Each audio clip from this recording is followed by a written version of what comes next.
One thing I really miss from my time in corporate sales is watching one rep consistently do so much better than everybody else that it didn't make sense. Shout out to fraud.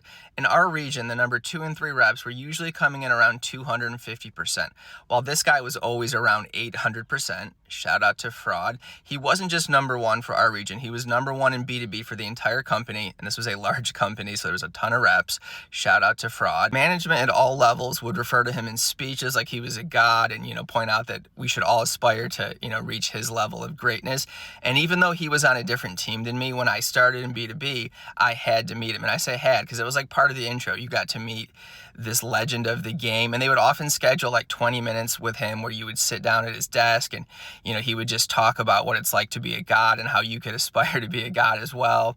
And upon meeting him, I would describe him as aggressively average. He closed his eyes when he spoke, which I thought was weird for a salesperson who's supposed to be the best thing of all time. It only makes sense to close your eyes if you're in the presence of true evil. Shout out to George.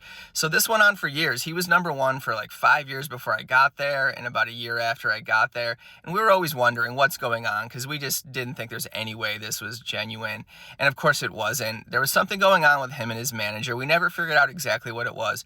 But basically, he had like everyone else's territory's top accounts. So I knew new reps that started on that team, and they would find out real quickly the first week that, hey, there's, a bunch of existing accounts that do business with us in your territory. Here are the list of them. Oh, and by the way, the top 5 all belong to this guy. And it was every rep on the team out of 6 people. And there were some people on other teams that had their accounts, and his manager would always go to bat with other managers and the higher ups to defend that, hey, this guy needs to, it needs to stay in his hands. Only he can handle this. He's so great, which of course he was just processing orders that came in.